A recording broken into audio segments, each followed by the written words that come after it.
Senhoras e senhores, começamos a nossa aula hoje de teoria sociológica marxista, mais uma aula da nossa disciplina de socioantropologia. Nosso encontro anterior trouxe no estudo da teoria sociológica marxista alguns aspectos históricos, apresentamos quem foi Marx, falamos um pouquinho dele, trouxemos também um pouquinho da história, né, do contexto do início desta teoria. Apresentamos também a metodologia da teoria e falamos um pouco sobre a noção de dialética, que é tão importante para a gente compreender a teoria marxista. Bom, hoje a gente vai falar um pouquinho sobre a noção de infraestrutura e superestrutura, vamos falar sobre as classes sociais, a importância e o papel do Estado e também da ideologia para sustentar a classe dominante e a exploração da classe dominada. E, por fim, vamos apresentar muito rapidamente os diferentes modos de produção, destacando um pouco mais o modo de produção capitalista e o modo de produção comunista, que é a proposta política, inclusive, do Marx. Em linhas gerais, esta é a proposta e eu espero que a gente consiga trazer para todos vocês algumas noções bem interessantes, bem relevantes desta discussão. Compartilho com vocês primeiro os nossos slides, e aí o tema da nossa aula, quais as contribuições que a noção de dialética em Marx trouxe para compreendermos a sociedade. Vamos lá? Vamos dar sequência, portanto, a esta discussão. Primeiro ponto para a gente entender, a gente já falou um pouquinho sobre isso na aula anterior, o Marx entende que para a gente compreender a sociedade, a gente tem que olhar o trabalho. Tudo começa no trabalho. Como que esse homem trabalha? Como que esse homem produz? E quando a gente está falando aqui desse homem trabalha, como esse homem produz, é como que ele lida com o universo do trabalho para poder sobreviver. Porque o trabalho nada mais é do que uma forma de sobrevivência. Ninguém sobrevive sem trabalho. E aqui a gente não pensa só o trabalho na perspectiva de você ter lá uma carteira assinada ou você ter uma empresa, uma pequena empresa, e você vai lá, produz num determinado horário e ganha seu dinheiro. Não, a gente está falando do trabalho como a forma que você utiliza e a maneira como você utiliza para você sobreviver. Porque sem o trabalho você não sobrevive, né? Você precisa do trabalho para você sobreviver.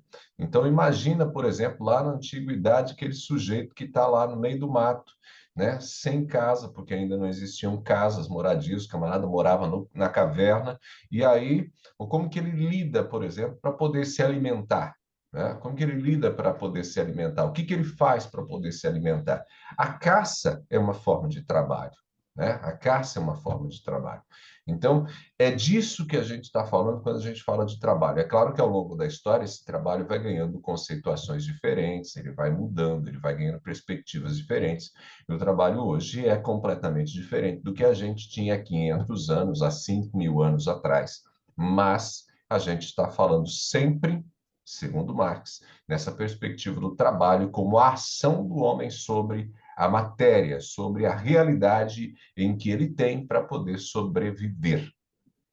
Segundo ponto para a gente dar sequência, um segundo aspecto importante, a gente falou um pouquinho também sobre isso na aula anterior, é uma breve retomada, é a relação entre o indivíduo e a sociedade. Na teoria marxista, o homem não é fruto exclusivo da sociedade, nem a sociedade resulta apenas da ação humana. Essa frase em vermelho é uma frase do próprio Marx: os homens fazem a história, mas não a fazem como a querem, eles a fazem sob condições herdadas do passado. Como a gente já estudou em sala de aula, na disciplina de socioantropologia, a perspectiva funcionalista e a perspectiva compreensiva do Max Weber, vocês devem recordar que na perspectiva do Durkheim, né, que é a funcionalista, nós temos a sociedade maior que o indivíduo. Então, o indivíduo ele é condicionado pela sociedade. Para entender já a sociedade, o nosso querido Max Weber, na teoria compreensiva, ele diz que a gente primeiro entende o indivíduo. Entendendo o indivíduo, as ações do indivíduo, a ação social, nós conseguimos compreender o funcionamento da sociedade. Já o Marx, ele coloca as duas coisas. É claro que ele não está se apropriando do Durkheim e do Weber, isso aqui é uma produção de reflexão dele, mas ele traz as duas perspectivas. O que ele está querendo dizer é o seguinte: os homens fazem a história.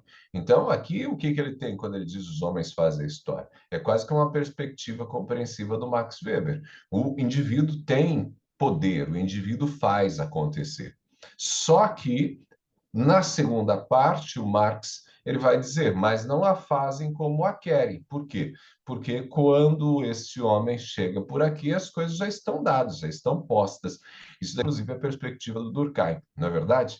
Quando a sociedade já está aí, já está posta, é maior que o indivíduo. Só que o Marx vai lá e traz essa perspectiva, que é uma perspectiva dialética, por isso dialética. Os homens fazem a história. Então, o homem tem a possibilidade de fazer mudanças, mas só que ele faz mudanças a partir daquilo que já existe e não de algo novo, do zero. Não, ele muda a partir daquilo que já existem. Por isso que ele diz, eles a fazem sob condições herdadas do passado.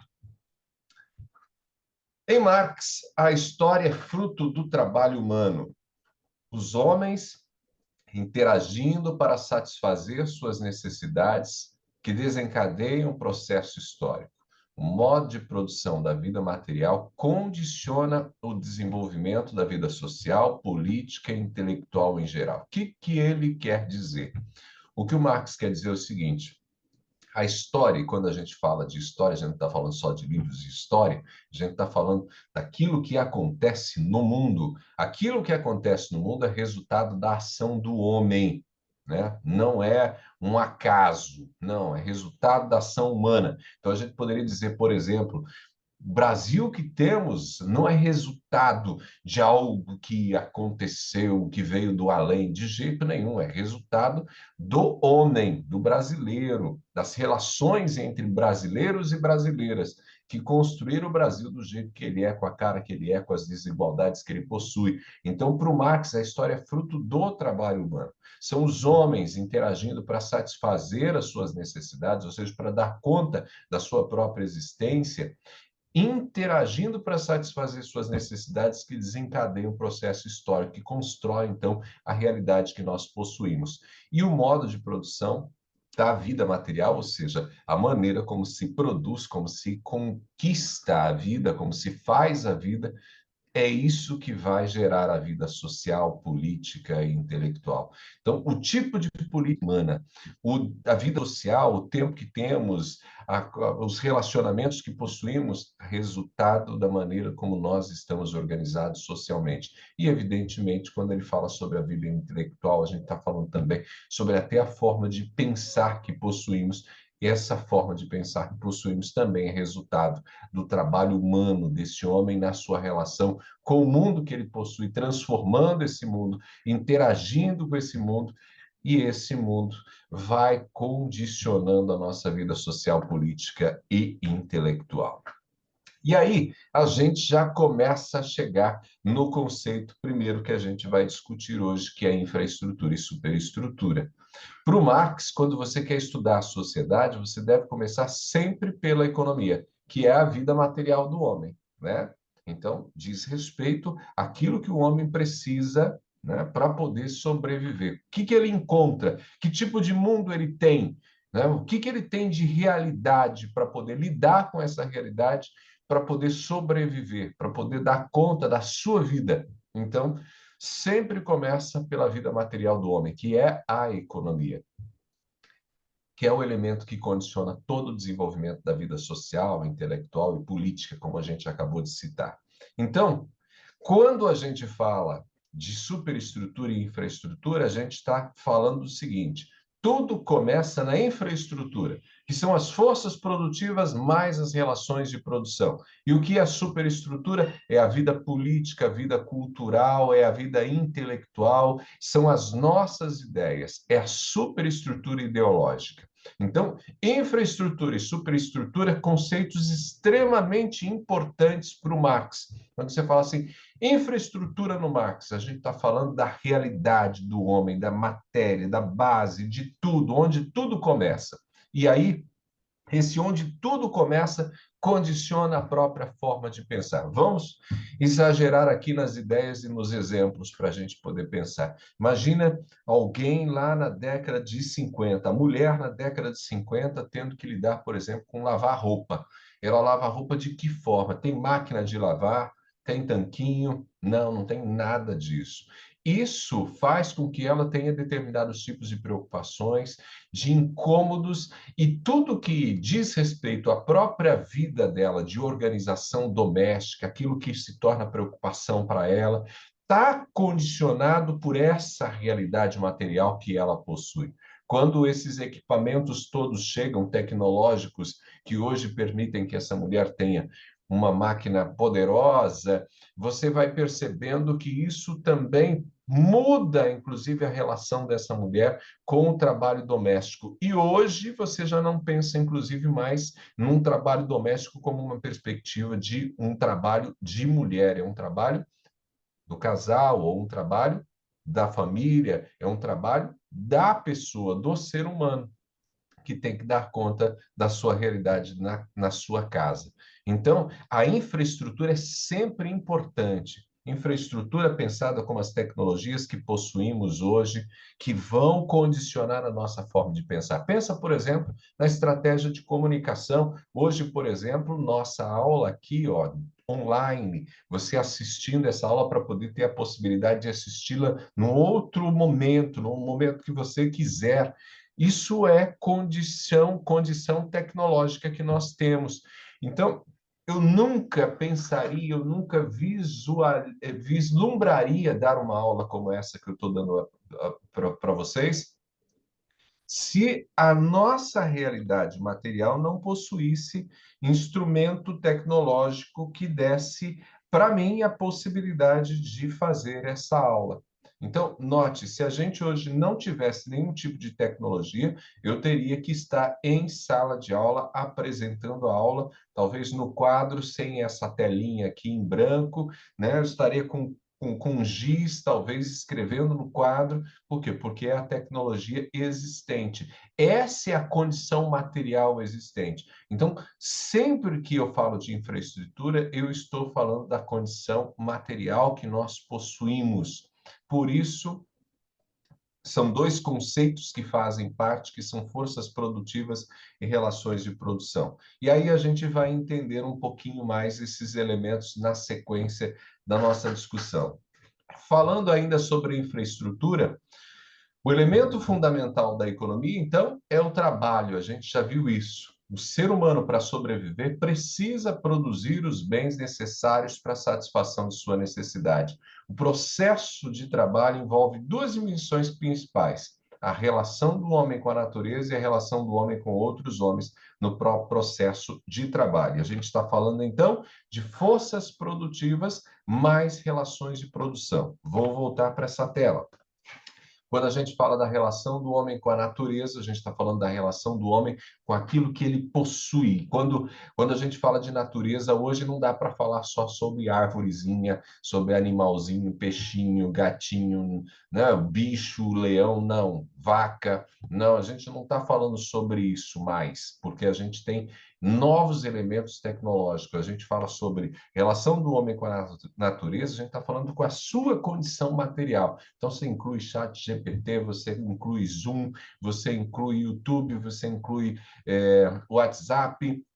Então, aqui a gente está falando da relação do homem com este mundo material e a relação do homem com outros homens, que é esse elementozinho que são as relações de produção e forças produtivas, portanto. Então, vamos lá, dando sequência.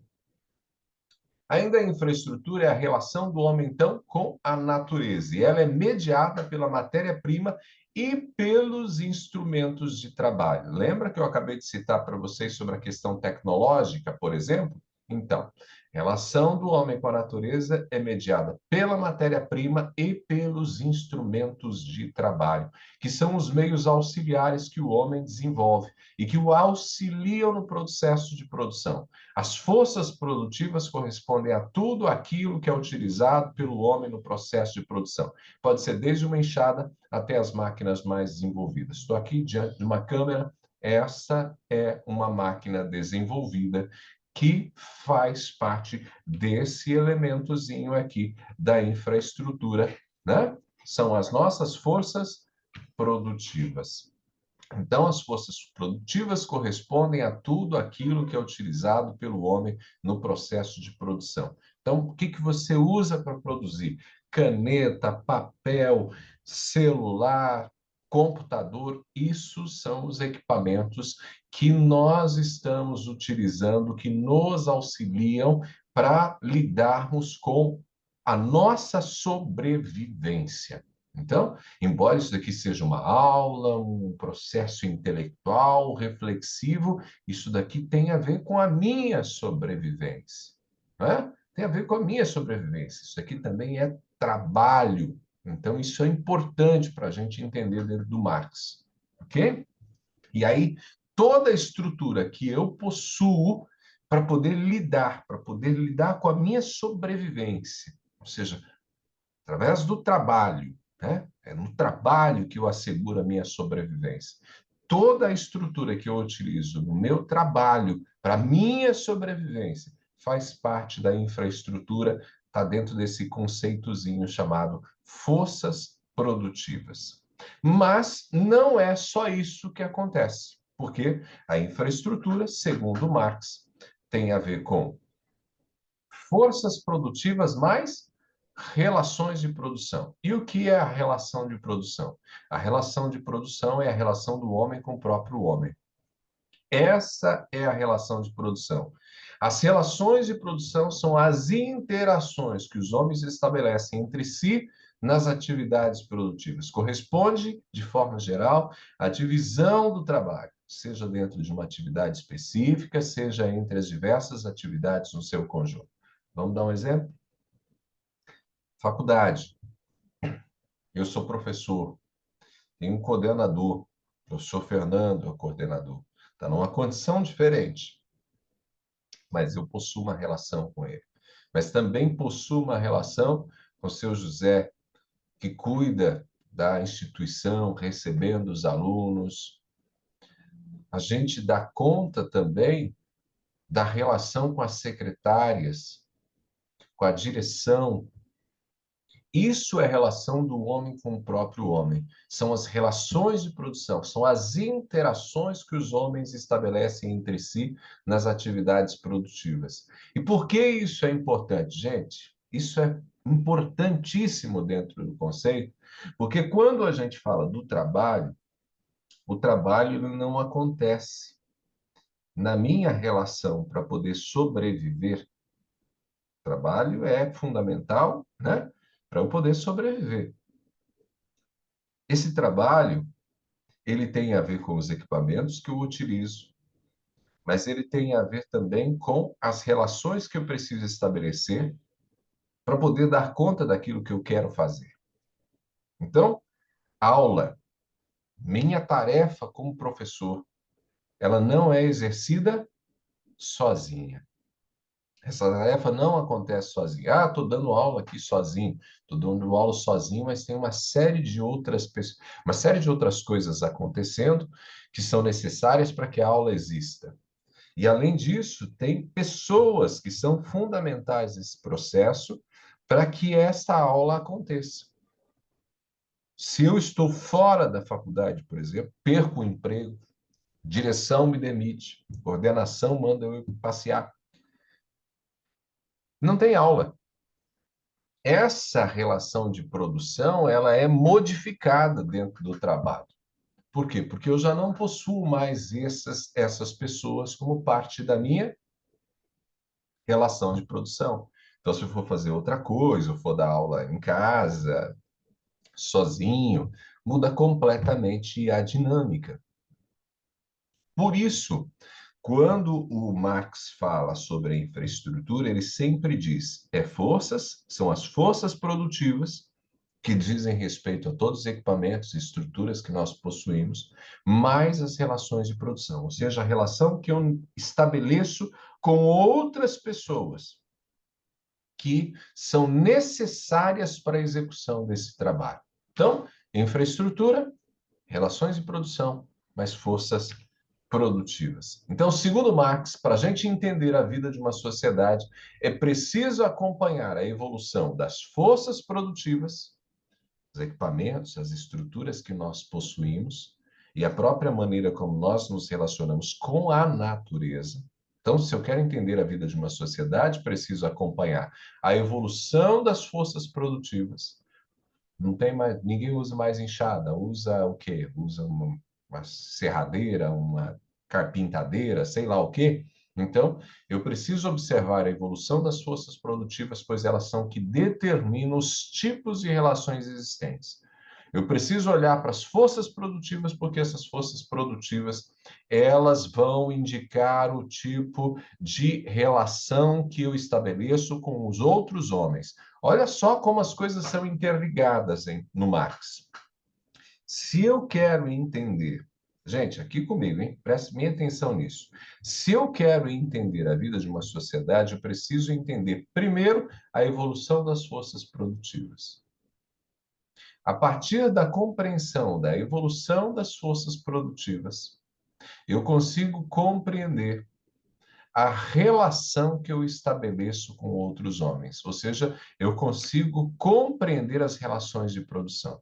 Por quê? Porque são os equipamentos, as estruturas existentes que vão me possibilitar, são os equipamentos que vão me possibilitar ter um tipo de relacionamento com os outros homens ou ter um outro tipo de relacionamento. Deixa eu dar para vocês um exemplo da minha área, que é um exemplo que eu acho bem produtivo para vocês entenderem. Há 20 anos atrás, 30 anos atrás, no jornalismo, quando uma equipe de televisão, por exemplo, saía para a rua, ela saía com um motorista, escuta aqui, um motorista, um câmera, um auxiliar de câmera e um repórter. Geralmente era essa a equipe. 4 pessoas. Motorista, um câmera, um auxiliar e o repórter. 4 pessoas. Acontece que nós tivemos uma evolução tecnológica. As câmeras que eram absurdamente grandes, elas hoje são muito menores, mais leves. Ao mesmo tempo, nós tivemos também o desenvolvimento tecnológico que possibilitou a redução do número de cabos, de uma série de uma série de equipamentos que hoje não são necessários você levar para a rua. Então, hoje, em resumo, você tem como padrão 2 pessoas que vão para a rua numa equipe de reportagem. O câmera e o repórter. O câmera faz a função de motorista e você tem o repórter. Em alguns casos, hoje, já são aceitas imagens feitas por celular. Quando isso acontece, com muita frequência, você não tem mais nem a figura do câmera. Você tem o repórter, que sai com o celular ou uma câmera pequena, um pequeno microfone que ele coloca no celular, faz toda a gravação com uma única pessoa. Isso acontece em função do quê? Da própria evolução das forças produtivas.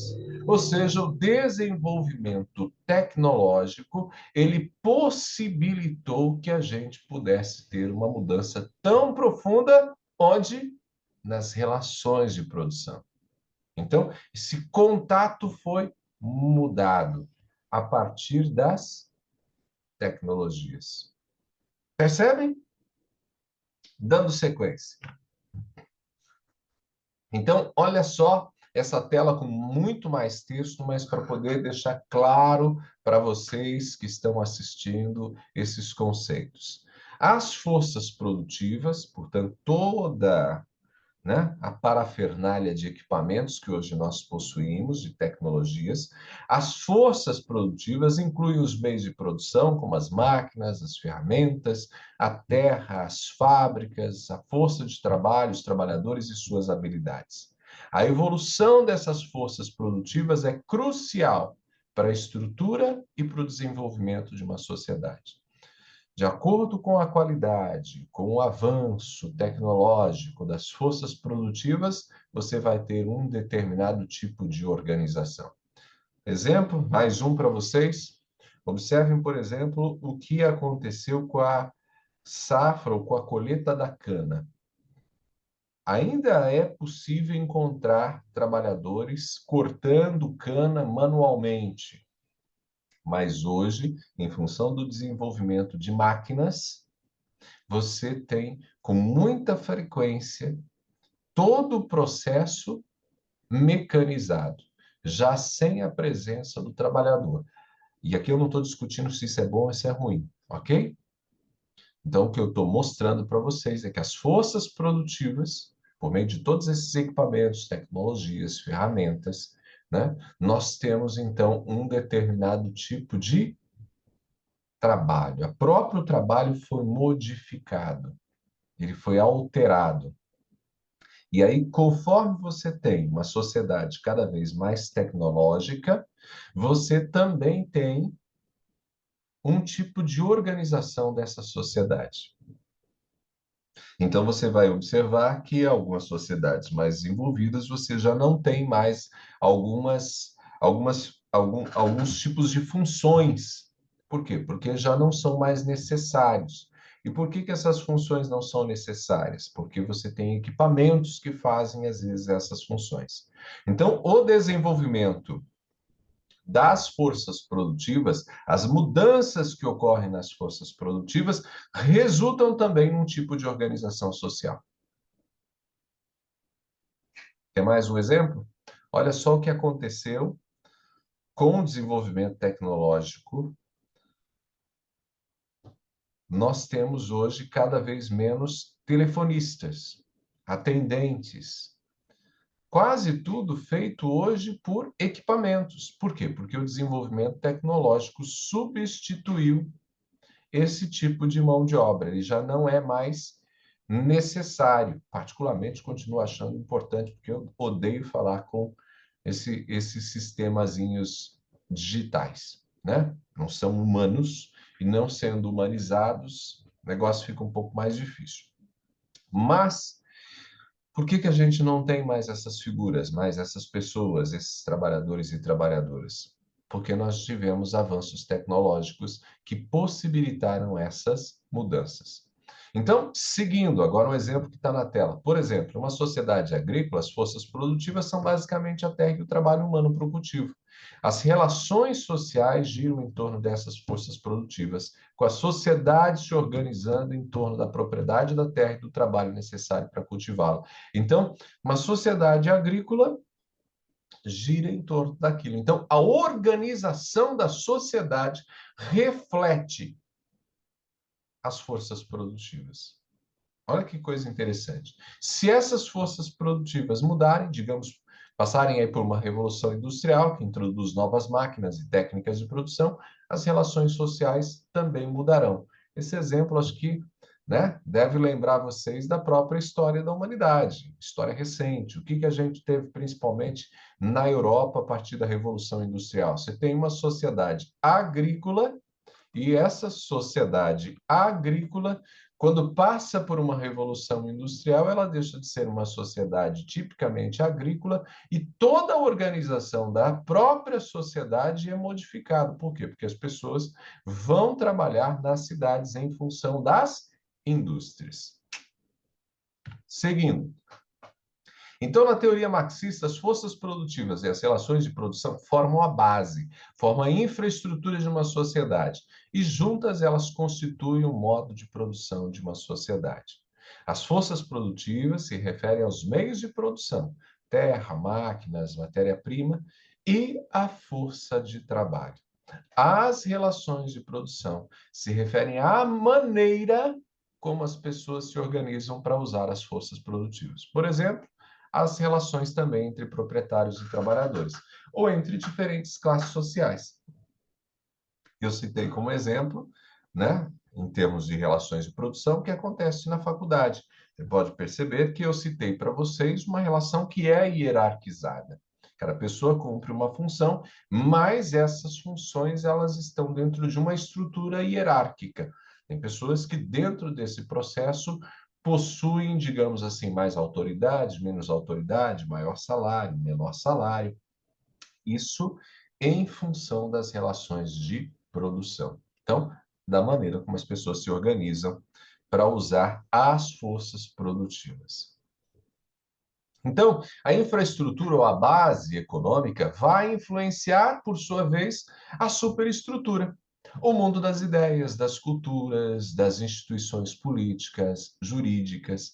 Então, essa infraestrutura, que é a força que nós temos, né, as relações de produção e as forças produtivas, essa infraestrutura é que vai, então, fazer com que a gente pense de um jeito e não de outro. Então, o que pauta o nosso pensamento, as nossas ideias, a nossa criatividade é justamente a infraestrutura. Segundo Marx, a superestrutura surge dessa base.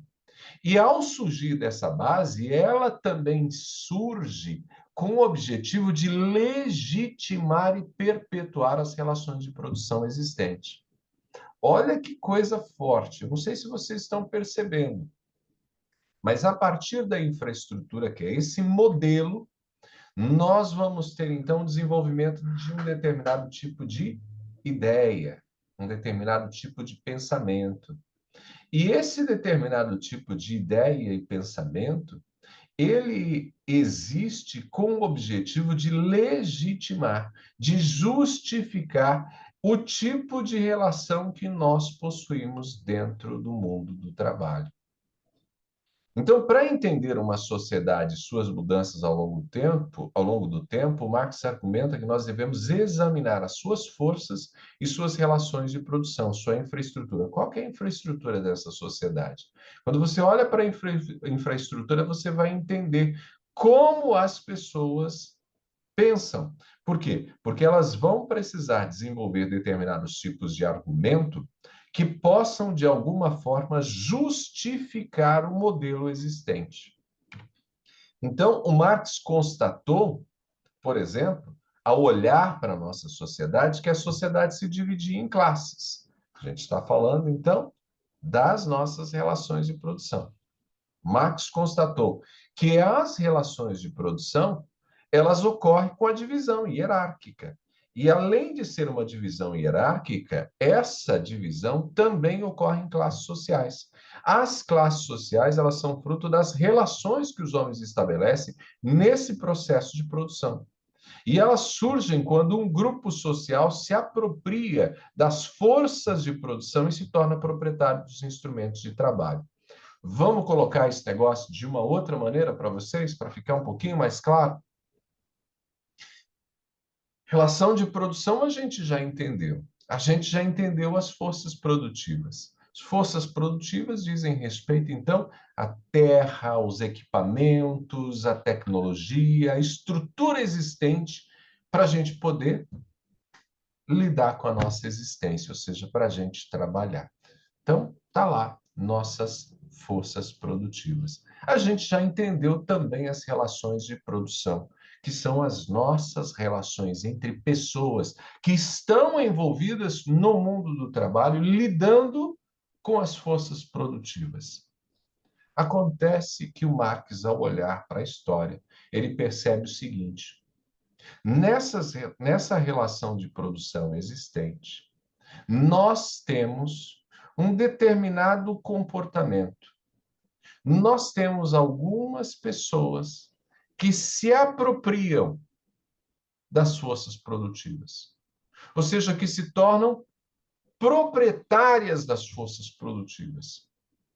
É o sujeito que é dono da enxada, é o sujeito que é dono da terra, é o sujeito que é dono do adubo, é o sujeito que é o dono da casa, é o sujeito que é o dono da empresa, é o sujeito que é o dono do computador, é o sujeito que é dono da tecnologia que produz computadores.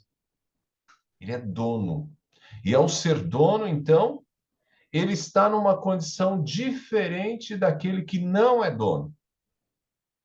E isso cria uma desigualdade, porque você tem um grupo social que é dono das forças de produção, se torna proprietário dos instrumentos de trabalho. E ao se tornar proprietário dos instrumentos de trabalho, quem não detém a força produtiva, quem não é dono, precisa trabalhar para quem é dono. Por quê? Porque a única maneira de você construir a sua existência é por meio do trabalho, não tem uma outra forma. Você precisa do trabalho para você, de forma digna, claro, honesta, né, correta, você lidar com a sua existência. Então, você precisa trabalhar. Só que se você não detém a força, você não possui, você não tem acesso às forças produtivas, porque algumas pessoas são proprietárias das forças produtivas, você precisa vender o seu trabalho para alguém que detém as forças produtivas. E isso gera uma outra dinâmica nas relações de produção, porque agora, na minha relação com os outros homens, eu tenho homens que são donos da força de produção e homens que não são donos. Então, as classes sociais acabam sendo constituídas, dividindo então a sociedade em dois grupos fundamentais. Não significa que esses grupos não se subdividam, mas são dois grupos fundamentais. Você tem um grupo de proprietários dos meios de produção e você tem um grupo de não proprietário dos meios de produção ou das forças produtivas. Então, aqueles que detêm e aqueles que não detêm. E isso gera o fenômeno da propriedade privada, que, portanto, dá origem às classes sociais. Até aqui eu creio que está claro para todo mundo. Mas aí o que é interessante? Lembra que a gente estava falando de infraestrutura e superestrutura? Então, se você tem um grupo que é proprietário e um grupo que não é proprietário, você tem uma relação que é potencialmente conflituosa, porque um detém os meios de produção, o outro grupo não detém. E aí, o que a gente faz?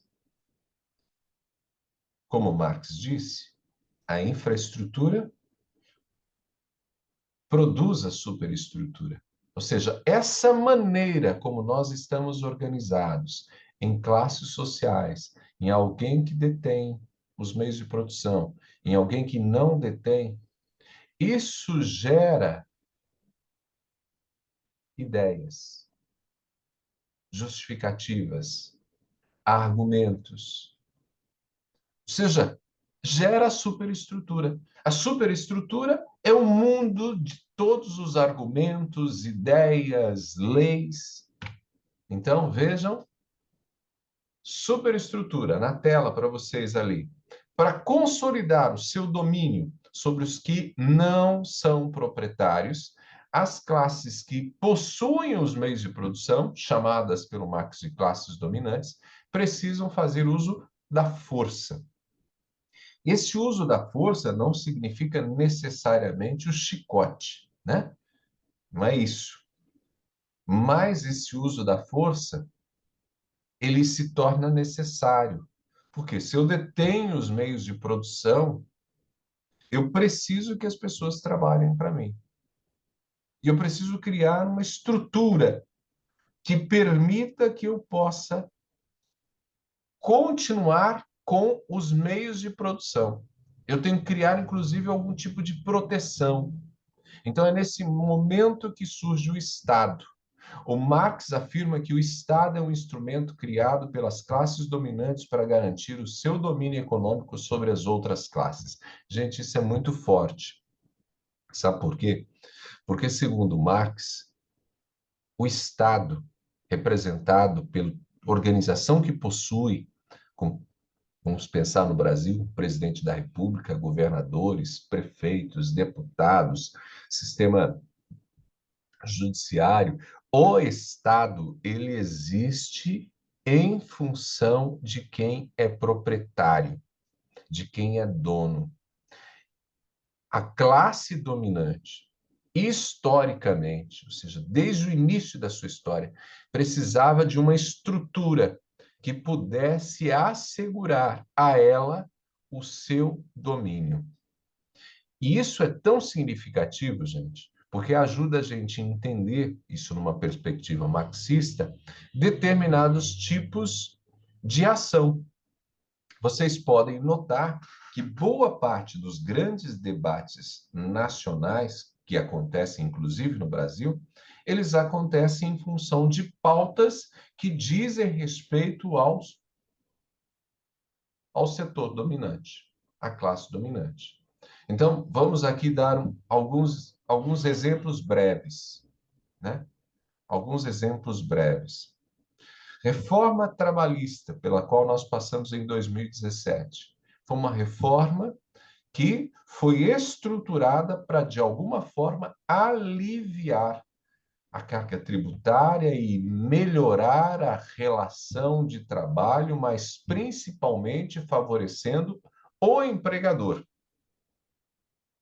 E aqui nada contra os empregadores, em hipótese alguma, né? Mas nós não tivemos na reforma trabalhista nada que ampliasse a rede de proteção dos trabalhadores. Nós tivemos flexibilização daquilo que era entendido como direito do trabalhador e deixou de ser. O maior exemplo que a gente tem hoje é a pejotização que nós temos no trabalho, ou seja, nós temos inúmeros trabalhadores que não possuem mais uma carteira assinada, mas eles possuem uma MEI, um CNPJ, e prestam serviço para alguém, mas prestam serviço para alguém não como prestadores de serviço, mas como CLT, né? Nas condições de CLT, não são CLT, ou seja, eles têm os deveres da CLT, mas não possuem os direitos da CLT. Às vezes possuem, inclusive, o tempo de horário de almoço delimitado com o mesmo rigor de uma pessoa que possui carteira assinada, que precisa passar o dedinho lá no relógio ponto. Eu conheço um caso de uma trabalhadora que tem 1 hora e 22 minutos de horário de almoço. Olha que coisa linda. 1 hora e 22 minutos de horário de almoço. E é MEI, pessoa jurídica, tem CNPJ. E isso só aconteceu, isso só foi possível em função da reforma trabalhista. E esse é um exemplo de como o Estado atua em proteção não da classe trabalhadora, mas em proteção da classe dominante. Vou dar para vocês mais um exemplo. Nós temos toda a organização que acontece, por exemplo, no sistema bancário, favorecendo o banqueiro. Verifique, por exemplo, quanto você paga de juro no cartão de crédito ou no cheque especial. Mas esse juro é muito pouco debatido no Brasil. Mas você percebe uma discussão bastante séria sobre a taxa Selic. A taxa Selic, ela afeta a vida da grande massa trabalhadora também, claro que afeta. Mas o grande debate, ele acontece com a Selic, não acontece com a taxa de juros que eu e você pagamos. Por que isso acontece? Porque o Estado ele está organizado na proteção, segundo Marx, da classe dominante. e para garantir o seu domínio sobre as outras classes. Vejam quanto o debate é importante sobre a questão da propriedade privada. Recentemente, nós tivemos a criação no Congresso de uma CPI do MST, em função das invasões promovidas pelo MST, das invasões de terra. Por quê? Porque se trata de uma invasão à propriedade privada. E uma das coisas mais preciosas dentro de uma sociedade capitalista é a propriedade privada e a proteção da propriedade privada. E quem faz essa proteção da propriedade privada, deve fazer essa proteção da propriedade privada, é o Estado. Então, as leis e as determinações do Estado estão sempre voltadas para o interesse da classe dos proprietários. Quando as leis e as normas do Estado falham, o poder estatal ainda tem o uso da força, principalmente das forças armadas, das forças policiais, para garantir os interesses das classes dominantes. Isso segundo o Marx. Um segundo instrumento das classes proprietárias para garantir o seu domínio é a força das ideias, ou seja, a ideologia. Então, primeiro instrumento para a classe dominante assegurar o seu poder, Estado, criado para representar a classe dominante. Segundo instrumento, a ideologia. Então, a ideologia, na perspectiva marxista, é importante dizer que é na perspectiva marxista, porque a ideologia você tem vários conceitos, inclusive com outros autores, mas para o Marx, ideologia é algo que está ligado à classe dominante. A classe operária não produz ideologia, segundo Marx. Então, a gente está falando de algo que é produzido pela classe dominante como uma forma, como uma estratégia de convencimento de que aquela é a realidade, de que aquela é a verdade. Um exemplo, nós temos naturalizado, que a sociedade seja dividida em classes. Que você tenha uma classe que domine e uma classe que seja dominada. Ou seja, você tem uma classe proprietária e uma classe não proprietária. Isso é natural para a gente. Isso só é natural, segundo Marx, em função da força das ideias, ou seja, da ideologia. A ideologia naturaliza aquilo que, segundo Marx, não é natural. Então, quando uma classe se torna dominante do ponto de vista econômico e político, ele também consegue difundir a sua visão de mundo e os seus valores. As outras classes, inclusive a classe operária, acaba adotando essa visão e, portanto, não percebe que ela está sendo explorada. Então, ela não percebe que não é correto, não é normal, não é comum você ter esse tipo de situação. Quer mais um exemplo?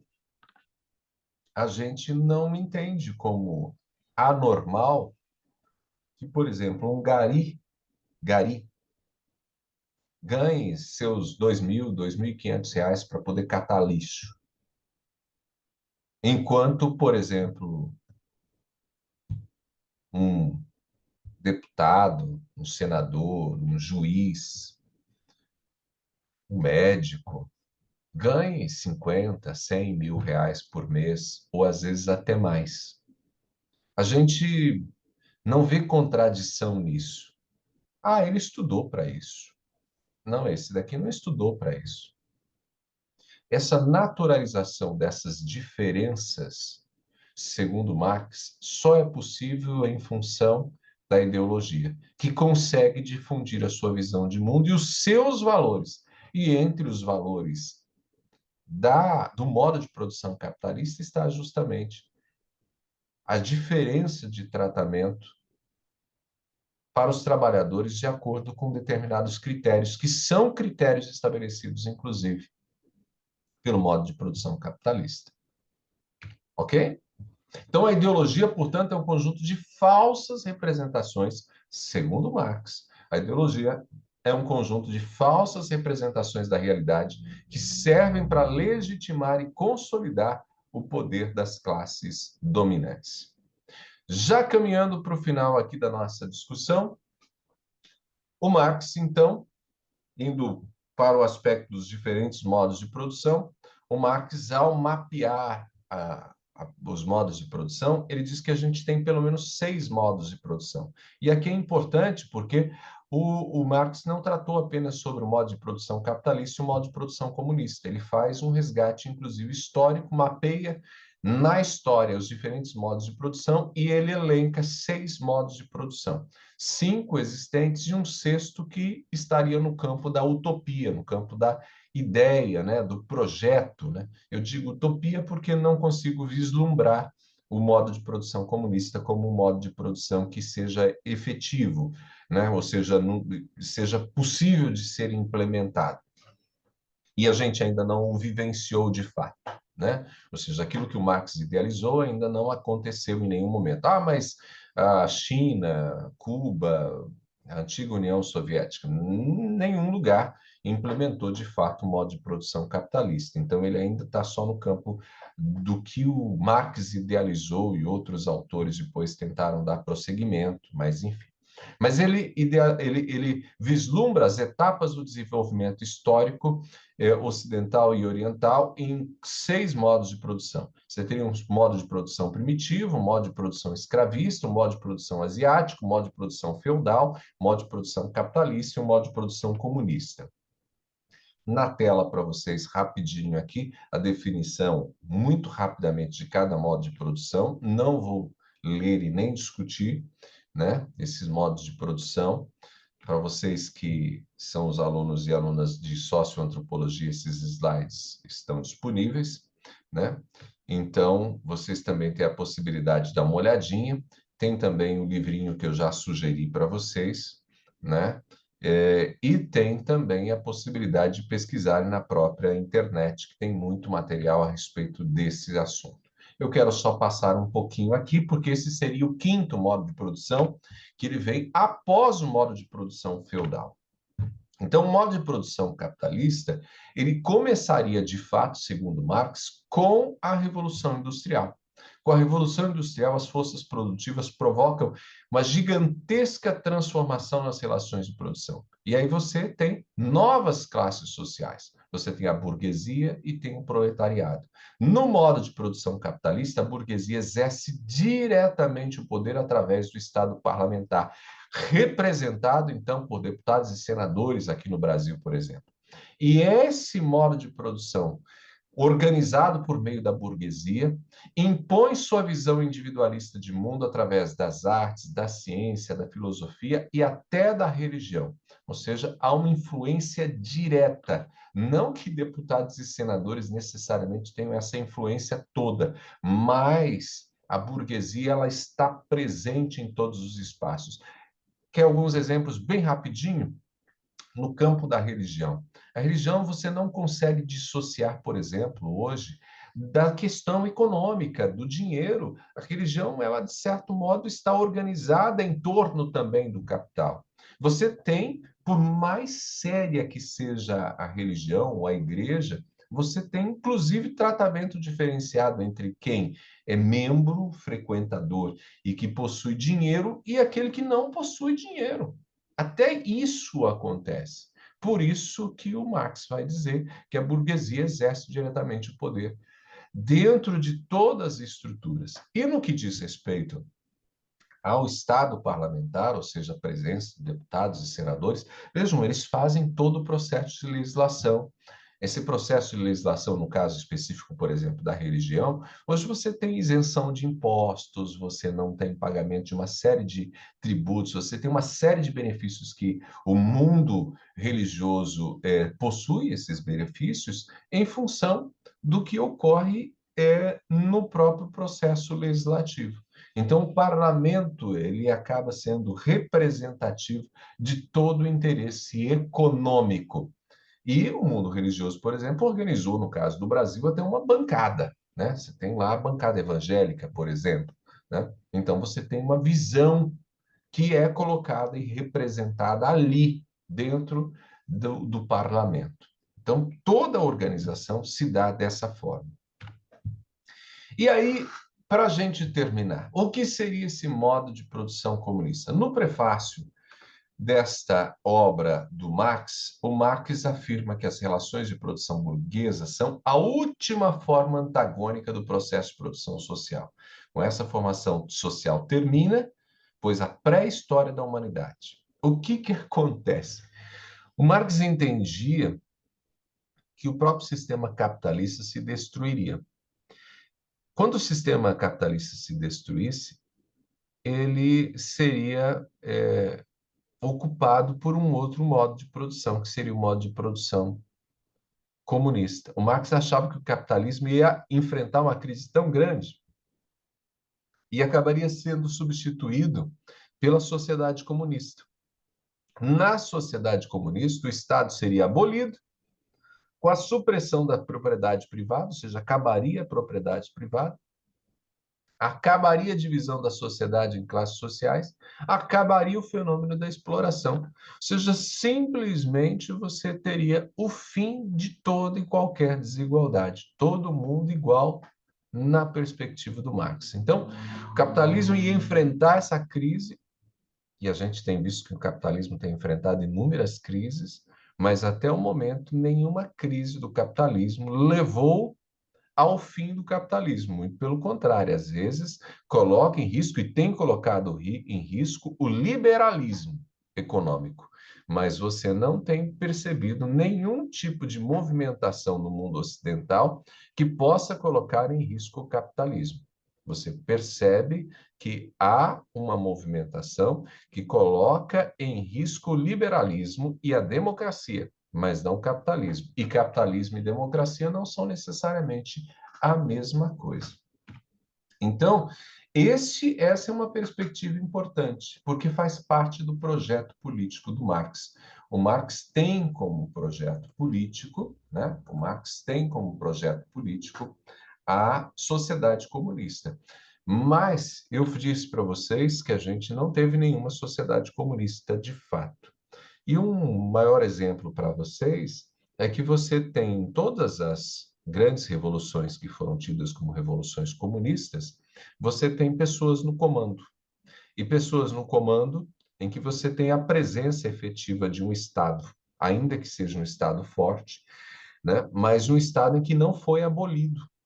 Você continua com determinados tipos de exploração, porque as pessoas continuam sendo exploradas. Você tem pessoas que estão no comando, pessoas que não estão no comando, você tem relações desiguais.